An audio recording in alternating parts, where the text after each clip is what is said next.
Dear students, good morning all of you. I am Deepak Singh.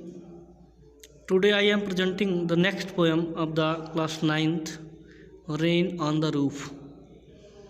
It is written by quotes किनी। बच्चों, ये poem जो है rain on the roof, छत पर जो बारिश होती है, रेन ऑन द रूफ। वास्तव में बारिश की तुलना, बारिश का वर्णन कई कवियों ने अपने अपने हिसाब से अपने अपने पोयम में किया है। बरसात का मौसम बहुत ही सुहावना होता है, बहुत ही अच्छा होता है, और तमाम जो प्रकृति प्रेमी हैं, जो सहृदयी हैं, वो बारिश की बूंदों को देख करके एक प्रकार की अनुभूति करते हैं और तरह तरह की अनुभूतियों को अपने विचार से, अपने शब्दों में उतारते हुए एक कागज़ पर लिख देते हैं, जो हमारे दिल दिमाग में छप जाती है। रेन ऑन द रूफ एक ऐसा ही पोयम है जिसे कोट्स किनी ने लिखा है। आइए देखते हैं इनके बारे में। About the poet. कोट्स किनी, a lawyer, politician, journalist and poet, was born on 24 November 1826। Quotes किनी एक वकील थे, राजनीतिज्ञ थे, पत्रकार थे और एक बहुत अच्छे कवि थे। इनका जन्म 24 नवंबर 1826 ईस्वी को हुआ था। He is an American poet, वह एक अमेरिकन कवि थे। किनी डाइड ऑन 25 जनवरी 1904। किनी 25 जनवरी 1904 को डेड कर गए, मर गए, इनका निधन हो गया। इस प्रकार ये किनी का जीवन परिचय था, थोड़ा सा सूक्ष्म। अब जो है हम लेसन पर चर्चा करते हैं। मैंने कहा कि बारिश की बूंदें जो है उत्पन्न होती हैं, आसमान से, स्वर्ग से धरातल पर गिरती हैं। तरह तरह की कल्पनाएं लोग करते हैं। हमें इसका नुकसान या लाभ न देखते हुए अगर हम प्राकृतिक रूप से बारिश को निहारें तो आनंदित होते हैं हम। You must have experienced rain. About the poem देखिए। You must have experienced rain falling into the roof of your house. आपने अवश्य ही अपने घर के छत पर बारिश की बूंदों को गिरते हुए देखा होगा। When the sky is covered with thick dark cloud, जब आसमान में मोटे मोटे घने बादल ढक लेते हैं आसमान को, ये इट गिव्स यू फन, तो बड़ा आनंद देता है, बहुत अच्छा लगता है। कई कलर के, सुनहरे कलर के बादल जो आसमान में छाए रहते हैं, बहुत अच्छे लगते हैं देखने में। What thoughts flash through your mind, तो आपके मस्तिष्क में किन किन प्रकार के विचार उत्पन्न होते हैं।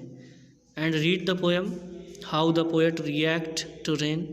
इस पोएम को पढ़िए और देखिए कि किस प्रकार से कवि बारिश की बूंदों पर रिएक्ट करता है। And what imagination and memories come to his mind, और किस प्रकार की कल्पना और स्मृतियाँ उसके मस्तिष्क में उत्पन्न हो रही हैं। ऐसा नहीं कि बारिश को देख करके हम केवल तात्कालिक आनंद लेते हैं। कभी कभी इन मौसम को देख करके हमें अपने पूर्व में अपने साथ हुई कुछ घटनाएं, पूर्व में साथ गुजारे हुए कुछ प्रिय लोग, पूर्व में गुजारी गई कुछ याददाश्तें, ये सारी चीज़ें उभर कर सामने आ जाती हैं और उन बारिश की बूंदों के साथ हम उनकी स्वीट मेमोरी में खो जाते हैं। एक अद्भुत सा संयोग बनता है जब कभी आराम से बैठकर किसी मकान के कमरे में बैठकर खिड़कियों से बारिश की बूंदों को धरातल पर गिरते हुए आवाज़ करते हुए सुनते हैं, तो एक अजीब सा सिहरन, एक अजीब सी स्वप्निल कल्पनाएं मन में उत्पन्न होती हैं। आइए पोएट क्या कहना चाहता है उसे जानते हैं। When the humid shadows hover over all the starry sphere, and the melancholy darkness gently weeps in rainy tears, what a bliss to press the pillow of cottage chamber bed and lie listening to the patter of soft rain overhead. When the humid shadow hover over all the starry sphere, जब नमयुक्त आर्द्र बादल जो हैं, हावर मतलब मंडराते हैं, over all the स्टेरी sphere, तारों से खचित आकाश पर, तारों से खचित आकाश पर, तारों से भरे हुए आकाश पर जब नमयुक्त बादल उसके ऊपर से मंडराते हैं, छा जाते हैं। एंड द मेलंकली डार्कनेस, और एक दुखी, एक अतृप्त अंधेरा, अंधकार जो होता है, जेंटली वीप्स इन रेनी टीयर्स, अपने धीरे धीरे आंसुओं की बूंदों की बारिश के आंसू रोता है। यानी वो अंधेरा जो होता है शाम के समय, आकाश में बादल ढक लेते हैं, एक अंधेरा, उदास अंधेरा हो जाता है और उस उदास अंधेरे से होकर के बारिश की बूंदें गिरती हैं तो ऐसा लगता है कि जैसे उदास अंधेरा धीरे धीरे रो रहा हो। व्हाट अ ब्लिस, कितना आनंद आता है, to press the pillow of cottage chamber bed, जब किसी गांव में किसी एक कमरे के कोने में बेड पर तकिए पर सर रख के दबाए हुए उसे लेटे हुए, and lie listening to the patter, और लेट करके उस पैटर मतलब तड़ तड़ की आवाज़ जो होती है बूंदों की, उसे सुनना, of the soft rain overhead, यानी सर के ऊपर, यानी सर के पीछे घर के बगल में, क्योंकि हम वो कमरे के अंदर होता है ऐसी फीलिंग है, तो फिर भी उसे अपने सर के पास तड़तड़ाहट की आवाज़ जो सुनाई देती है बारिश की बूंदों की गिरने की, उस आवाज़ को सुन करके उसे बहुत ही आनंद आता है। जब वो किसी ग्राम्य परिवेश में, किसी मकान में, एक कमरे में एक सॉफ्ट पिलो के साथ, एक हल्के तकिए के साथ लेटता है तकिए पर और बारिश की बूंदों के गिरने की आवाज़ की अनुभूति करता है, तो पोएट कहता है कि उसे बड़ा ही आनंद आता है। आगे देखिए, every tinkle on the single, प्रत्येक बूंद जो कंकड़ पत्थर पर गिरती है, धरातल पर, has an echo in the heart, वो हृदय में एक गूंज उत्पन्न कर देती है। वो बूंद जो धरातल पर आसमान से गिरती है किसी कंकड़ों पर और एक आवाज़ उत्पन्न होती है उसकी, वो आवाज़ एक जो है एक प्रकार का एक भावना को उत्पन्न करती है, एक विचार को उत्पन्न करती है। And A thousand dreamy fancies into busy being start, और हजारों स्वप्निल कल्पनाएं अनेक प्रकार की नई कल्पनाओं को बुनने में व्यस्त हो जाती हैं। हजारों स्वप्निल कल्पनाएं, हजारों स्वप्न में आने वाली कल्पनाएं एक नई प्रकार की कल्पना को बुनना बंद शुरू कर देती हैं और व्यस्त हो जाती हैं जब कभी बारिश की बूंदें कंकड़ पर गिरती हैं और उसकी आवाज़ गूंजती है। एंड अ थाउजेंड रिकलेक्शंस, और हजारों पुरानी स्मृतियाँ, weave their air thread into woof, अनेक प्रकार की व्यस्त ताना बाना बुनना प्रारंभ कर देती हैं। हजारों प्रकार की स्मृतियाँ अनेक प्रकार के व्यस्त ताने बाने को बुनना प्रारंभ कर देती हैं।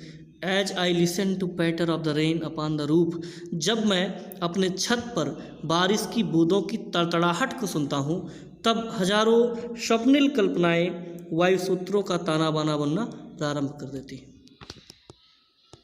नाउ पोएट इन दो लाइनों में, इन दो स्टैंजा में बारिश की बूंदों का एक अनुभूति व्यक्त किया है, लेकिन अपनी अंतिम लाइन में उसने अपनी इन बातों को एक बहुत पुरानी और एक स्वीट मेमोरी के साथ जोड़ा है, जो शायद आपको भी समझ आएगा कि आप भी कभी कभी बैठते होंगे किसी ऐसे मूड में जब आप बैठ करके एकांत में किसी बारिश की बूंदों को गिरते हुए किसी पत्ते पर, धरातल पर, छत पर उसके तड़तड़ाहट की ध्वनि को निहारते होंगे, तो शायद तमाम कल्पनाएं आपके मन में भी उत्पन्न होती होंगी। आइए देखिए पोएट क्या एक विशेष कल्पना लेकर के उपस्थित है।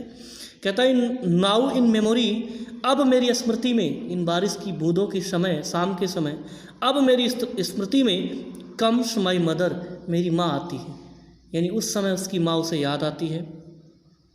As she used in years agone, जैसे वो पहले आया करती थी, जिस प्रकार से वो पहले आया करती थी उसी प्रकार से उसकी मेमोरी में आती है। To regard the darling dreamers year she left them till the dawn, वो उन प्रिय स्वप्निल वाले लोगों में उन्हें स्नेहिल दृष्टि से देखती है। सूर्योदय के ईयर पहले, she left them till the dawn, यानी सूर्योदय में उन्हें छोड़ने से पहले, यानी सूर्योदय की किरणों के पहले आने से पहले वो उनसे विदा लेती है, उन्हें छोड़ती है।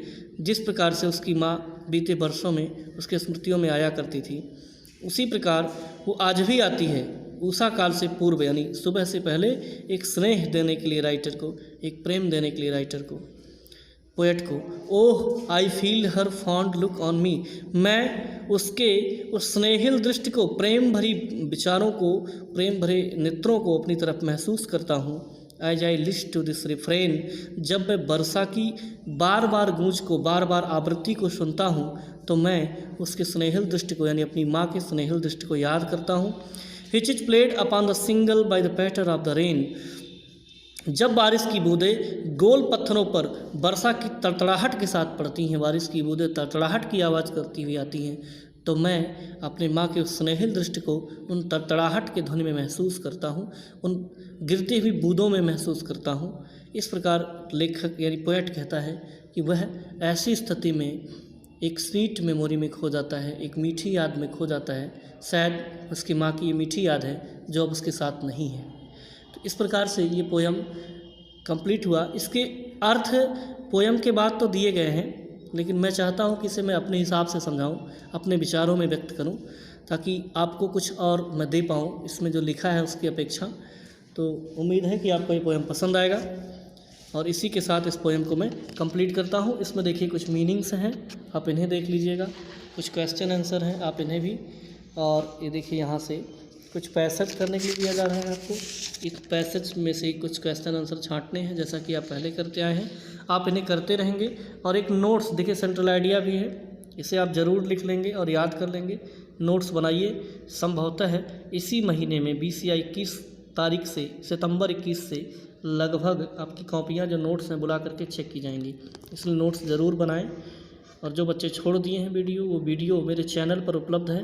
आप दीपक कुमार सिंह के नाम से डालेंगे यूट्यूब पर, दीपक कुमार सिंह, उस चैनल पर आएगा, उसी चैनल से और वीडियो बाकी गए हैं, आप उन्हें देख सकते हैं। इसी के साथ आप खुश रहें, आपका दिन शुभ हो। धन्यवाद।